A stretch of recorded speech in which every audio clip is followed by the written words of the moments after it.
हमने पिछले वीडियो में देखा था ओपन लूप कंट्रोल सिस्टम के बारे में। इस वीडियो में हम लोग समझेंगे क्लोज लूप कंट्रोल सिस्टम क्या होता है और उसी को एक और नाम से बोलते हैं फीडबैक कंट्रोल सिस्टम। देखते हैं क्या होता है। थोड़ा सा हम लोग ओपन लूप के बारे में जान लेते हैं। ओपन लूप में हमने आपको बताया था कि जो आउटपुट होगा वो किस बात पे डिपेंड करेगा, इसके इनपुट पे, कि आप इनपुट क्या दे रहे हैं उसी के अकॉर्डिंग उसमें आउटपुट मिलेगा। कोई भी कंट्रोलिंग अदर नहीं होगा, यानी आउटपुट का हम लोग कंपेयर इनपुट से नहीं करेंगे। जो भी इसमें रेगुलेशन होगा वो इनपुट के द्वारा ही होगा, चाहे उसके अकॉर्डिंग जो आउटपुट मिले, यानी जो आपका रिक्वायर्ड है। कंट्रोलिंग जो है वो किस पे डिपेंड करेगा, सिर्फ और सिर्फ इनपुट पे डिपेंड करेगा। उसको हम लोग ओपन लूप बोले थे। क्लोज लूप जस्ट इसका उल्टा होता है। यहाँ पे जो आउटपुट होता है, आउटपुट वो होता है कंट्रोल, वो दोनों बात पे डिपेंड करता है, इनपुट पे भी और आउटपुट पे भी। ध्यान से सुनिएगा, ओपन लूप में आउटपुट किस बात पे डिपेंड कर रहा था, आउटपुट बोलिए या कंट्रोल ऑफ आउटपुट बोलिए, किस बात पे डिपेंड कर रहा था, इनपुट पे, सिर्फ और सिर्फ इनपुट पे। लेकिन क्लोज लूप में किसको बोलते हैं, जो आउटपुट कितना होगा ये किस बात पे डिपेंड करेगा, किस बात पे डिपेंड करेगा, आउटपुट, और साथ ही साथ इसके इनपुट पे डिपेंड करेगा। यानी वैसा कंट्रोल सिस्टम जिसका आउटपुट, डिजायर्ड आउटपुट या आउटपुट किस बात पे डिपेंड करता है, तो उसके इनपुट साथ ही साथ आउटपुट के रेफरेंस। इसको रेफरेंस बोलते थे, इसको आउटपुट बोलते थे। यानी हमारा जो डिजायर्ड आउटपुट प्राप्त करना है वो किन बात पे डिपेंड करेगा, कि पहले आउटपुट मिल क्या रहा है और हमने इनपुट दिया क्या है। यानी आउटपुट को कंट्रोलिंग करने के लिए दोनों बात को ध्यान में रखा जाएगा। कौन कौन सा, तो एक तो इनपुट और दूसरा आउटपुट। तब इस प्रकार के सिस्टम को हम लोग क्या बोलते हैं, क्लोज लूप सिस्टम बोलते हैं।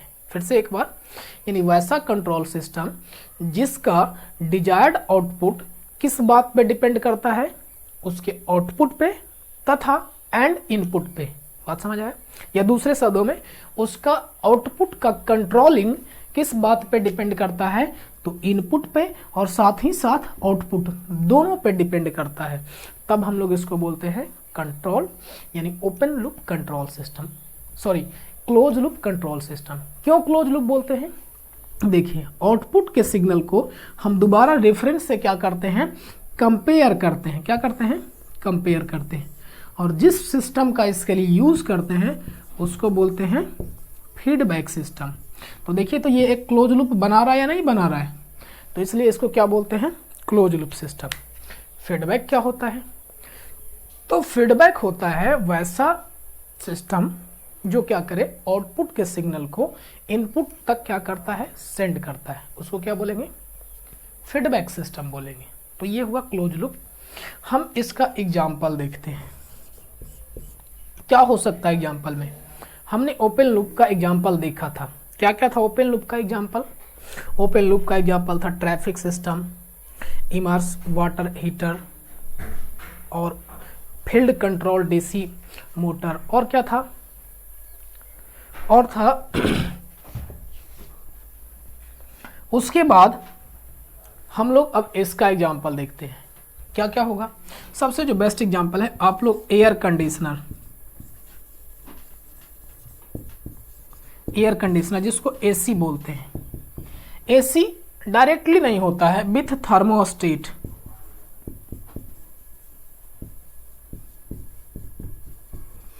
थर्मोस्टेट कहने का मतलब जो टेम्परेचर को सेंस करे। कैसे होता है इस बात को जरा समझिए। एसी क्या काम करता है, सेंस करने का काम करता है, सेंस करने का काम करता है। क्या सेंस करने का काम करता है, तो रूम का टेम्परेचर अगर ठंडा लग रहा होता है तो एसी क्या करने का काम करता है, गर्म करने का काम करता है।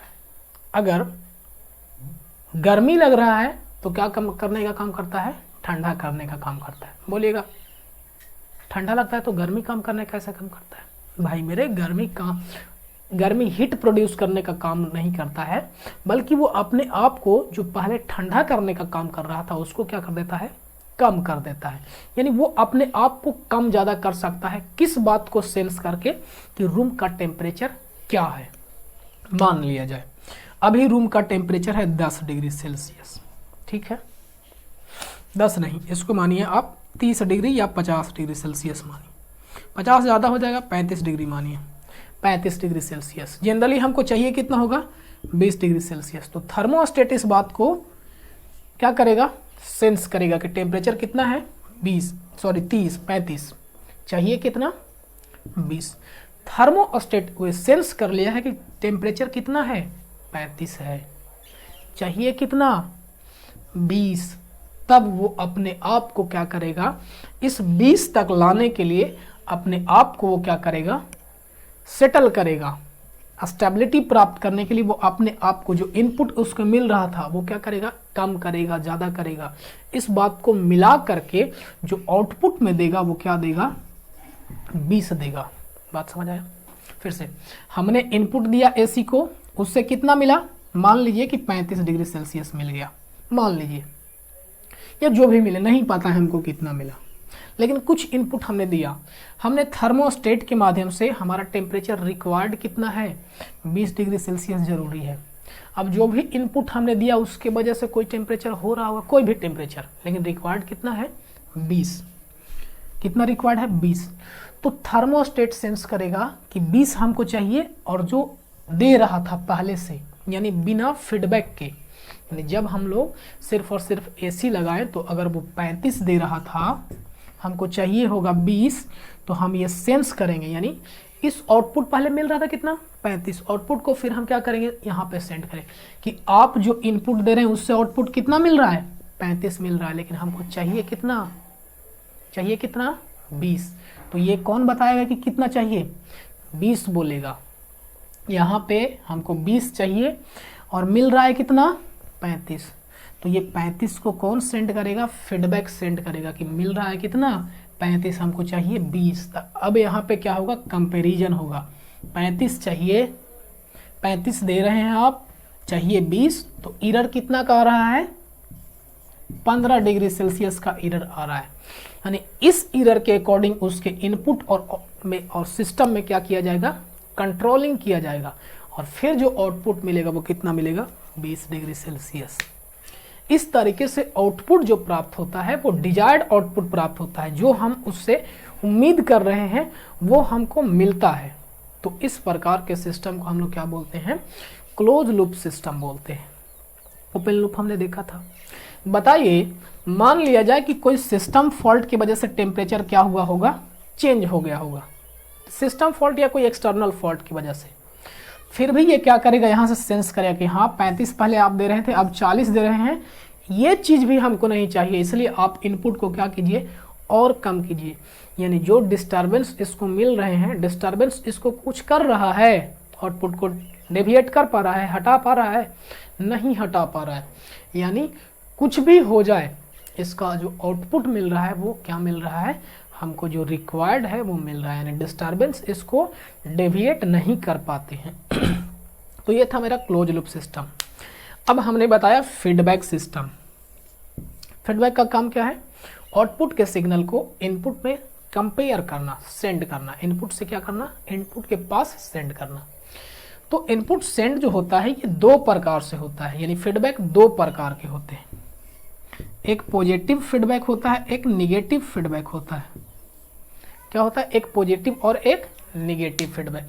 तो वो अलग बात है, हम लोग जब फीडबैक पढ़ेंगे तब उसका गेन का वैल्यू कैलकुलेट करेंगे। पॉजिटिव निगेटिव क्या होता है, कब जुटता है, कब ऐड होता है, इस बात को हम लोग आगे चर्चा करेंगे।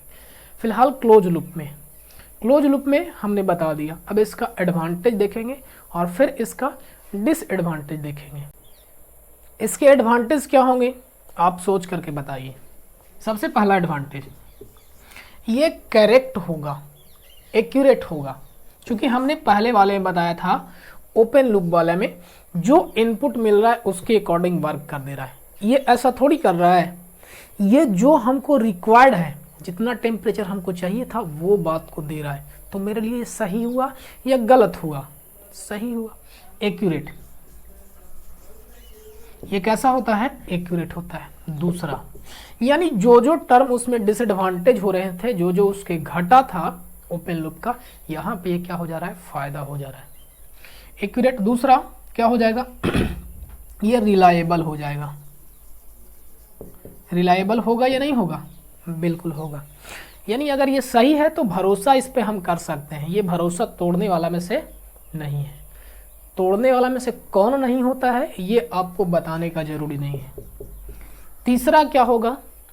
ये इससे हम लोग ऑटोमेटिक बना सकते हैं, यानी ये ऑटोमेटिक डिटेक्ट कर सकता है। ऑटोमेटिक होगा या नहीं होगा? बताइए, हमने थर्मोस्टेट अभी लगा दिया, थर्मोस्टेट लगा दिया, अब हमको कुछ कम ज़्यादा करना पड़ रहा है। हमने थर्मोस्टेट में फिक्स कर दिया है टेम्परेचर कितना होना चाहिए? 20 डिग्री सेल्सियस रूम का। जैसे ही रूम का टेम्परेचर 20 से ज़्यादा होगा, थर्मोस्टेट सेंस करेगा कि हाँ टेम्परेचर कितना हो रहा है? 20 से ज़्यादा। तो वो किसको सेंस करेगा? सिस्टम को बोलेगा कि चाचा टेम्परेचर कितना हो रहा है? 20 से ज़्यादा। अब क्या कीजिए? इनपुट कम कीजिए। यानी जो आपको रिक्वायर्ड था उसके लिए वो अपना क्या करने लगेगा? काम करने लगेगा। इस प्रकार से वो ऑटोमेटिक बना सकते हैं इसको। किसको? क्लोज लूप सिस्टम को हम लोग क्या कर सकते हैं? ऑटोमेटिक बना सकते हैं। और यही 3 फायदा इसके ढेर सारे डिसएडवांटेज पे क्या हो जाते हैं? भारी पड़ जाते हैं, ढेर सारे डिसएडवांटेज पे। देखिए, एक और इसका फायदा होता है, डिस्टरबेंस जो आता है इसको कोई इफेक्ट नहीं पहुंचाता है।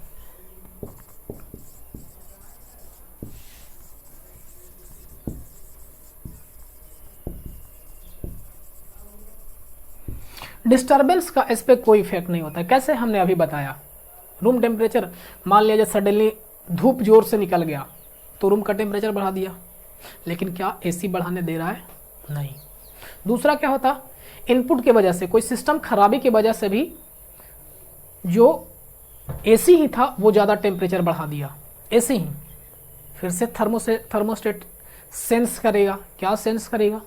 कि आपने जो टेम्परेचर बढ़ाया है वो कम कीजिए। इस टेम्परेचर में आदमी क्या हो जाएगा? जल जाएगा। जल नहीं जाएगा तो पक जाएगा। फिर से वो क्या करेगा? इनपुट को ही कम कर देगा। डिस्टरबेंस की वजह से टेम्परेचर बढ़ गया, लेकिन इनपुट को कम करके क्या करेगा? वो कंपनसेट कर देगा। इस प्रकार से डिस्टरबेंस अगर आते भी हैं तब उसका ज़्यादा इफेक्ट नहीं पड़ेगा। हाँ, डिस्टरबेंस अगर पूरा का पूरा ज़्यादा हो, हाई क्वालिटी का, जिसको बोलते हैं बहुत खतरनाक हो सकता है, लेकिन जनरली डिस्टरबेंस इसको अफेक्ट नहीं करेंगे। किसको? क्लोज लूप को। तो ये 4 एडवांटेज थे। डिसएडवांटेज देखते हैं क्या होता है। आप ही बताइए, सबसे जो बड़ा डिसएडवांटेज इसका है वो स्टेबिलिटी प्राप्त करना। कितना इनपुट बढ़ाएं, कितना इनपुट कम करे, इसी चक्कर में बेचारा फंस जाता है। यानी स्टेबल होना है, ये अस्टेबल, लेकिन स्टेबिलिटी को प्राप्त करना इसके लिए कठिनाई है, प्रॉब्लम्स क्रिएट कर रहा है इसको। 20 डिग्री सेल्सियस लाने के लिए टेम्परेचर को वो कितना इनपुट को कम करे, कितना इनपुट को ज़्यादा करे, कितना फिर से ज़्यादा करे, इस चीज़ को प्राप्त करना इसके लिए दिक्कत है। समझते बात को? लेकिन ओपन लूप में ऐसा नहीं था, जो दे दीजिए वही में बेचारा खुश है। इसमें ऐसा नहीं है, जो दीजिएगा वो नहीं चाहिए इसको, हमारा जो रिक्वायर्ड है वो चाहिए, और इसके लिए अपने आप को क्या करता है? कम ज़्यादा कर सकता है। तो स्टेबिलिटी प्राप्त करना इसमें क्या है? प्रॉब्लम क्रिएट करता है। ये नहीं कि स्टेबल नहीं है, स्टेबल सिस्टम है, लेकिन स्टेबिलिटी को प्राप्त करना क्या है? कॉम्प्लेक्स है।